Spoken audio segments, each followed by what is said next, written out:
Hello नमस्कार दोस्तों। आज हम देखने वाले हैं एक्सक्रीशन इन लोअर इन्वर्टिब्रेट्स। लोअर इन्वर्टिब्रेट्स में हम उत्सर्जन के बारे में पढ़ने वाले हैं। वीडियो बहुत ही छोटी होगी तो लास्ट तक देखना और हर एक बात आपको आसानी से समझ में आ जाएगी। तो सबसे पहले देखते हैं हम लोअर इन्वर्टिब्रेट में प्रोटोजोआ, पोरीफेरा, सिलेंट्रेटा, प्लेटी एल्मेंथिस और एस्की एल्मेंथिस ये ग्रुप आते हैं। इनके जो सदस्य हैं इनके बारे में हम देखने वाले हैं। तो चलिए बिना देर किए वीडियो शुरू करते हैं।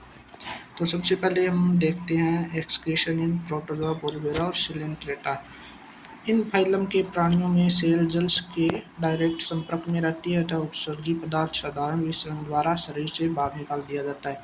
तो ये जो प्राणी हैं ये जल के संपर्क में रहते हैं, इसलिए इनमें जो है विसरण के द्वारा जो उत्सर्जन होता है और उत्सर्जी पदार्थ जो है विसरण के द्वारा बाहर निकाल दिया जाता है। स्वच्छ जलीय जातियों में संकुचनशील रिक्तिकाएं पाई जाती है जिनका कार्य ऑस्मो रेगुलेशन का होता है। जब संकुचनशील रिक्तिका अधिक जल के प्रवेश के कारण वृद्धि करती है तो इसमें संग्रहित जल में एक्सक्रीशन मटेरियल भी घुल जाते हैं। संकुचनशील वैक्यूल के फटने के साथ ही ये पदार्थ बाहर निकल जाते हैं। तो ये जो है आपको समझ में आ गया होगा।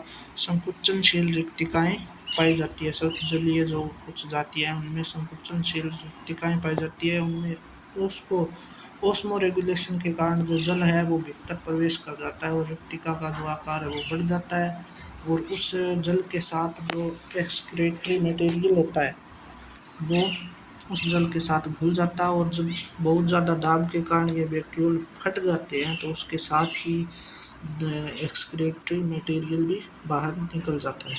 तो ये आपको आसानी से समझ में आ गया होगा। तो चलिए आगे देखते हैं। आगे पोरीफेरा फाइलम में वाटर कैनाल सिस्टम पाया जाता है।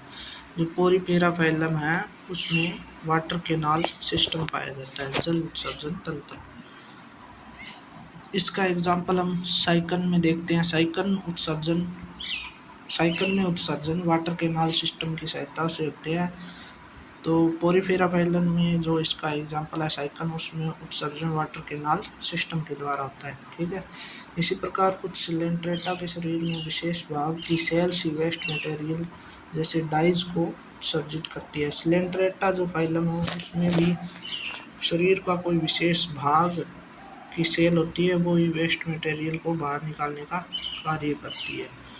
सामान्यतः एक्वेटिक होने के कारण इन तीनों ग्रुप के एनिमल NH3 यानी अमोनिया का उत्सर्जन करते हैं, लेकिन अल्प मात्रा में यूरिया, जैसे प्रोटोजोआ और पोरीफेरा में जो है वो अल्प मात्रा में यूरिया भी बाहर निकलती है तथा यूरिक एसिड, प्रोटोजोआ और सिलेंट्रेटा में यूरिक एसिड का भी उत्सर्जन होता है। तो इसके लिए ये दो डायग्राम है जो आपको आसानी से समझ में आ जाएगा। सबसे पहले है सामान्य एसेसरी वैक्यूल। जो बताया था आपको रिक्तिकाएं पाई जाती है, वो रिक्तिकाएं इस प्रकार की होती है। जैसे ये रिक्तिका है और इसमें जो है जल भीतर प्रवेश कर जाता है और जल के साथ जो NH3 अमोनिया या जो भी वेस्ट मटेरियल है वो घुल जाता है। और जैसे ये रिक्तिका बड़ी होती जाती है, इसमें पानी अंदर प्रवेश करता जाता है, तो ये रिक्तिका फट जाती है और फटने के साथ ही जो NH3 है या एक्सक्रीटरी मटेरियल है वो जल के साथ बाहर निकल जाता है। तो ये समझ में आ गया होगा। और इस तरफ है साइकन में जैसे आपको बताया था ओस्मो रेगुलेशन की सहायता से इसमें भी जल प्रवेश करता है और ये एकदम से जल के साथ बाहर NH3 को निकालता है। तो ये दो डायग्राम थे।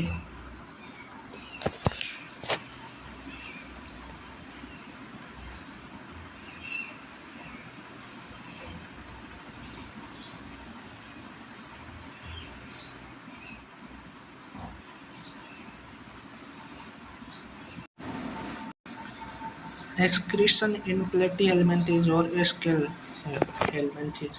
तो प्लेटी हेलमिंथेज इस फाइलम के प्राणियों में जैसे फेसियोला हेपेटिका है, इसमें एक्सक्रेटरी ऑर्गन जो है फ्लेम सेल्स या प्रोटोनेफ्रिडिया तथा एक्सक्रेटरी डक्ट्स प्रेजेंट होती है। तो इनमें जो है उत्सर्जन के लिए ये अंग पाया जाता है। क्या होता है? फ्लेम सेल्स या प्रोटोनेफ्रिडिया तथा एक्सक्रीटरी डक्ट्स प्रेजेंट होती है। तो इसके बारे में हम देखते हैं थोड़ा विस्तार से।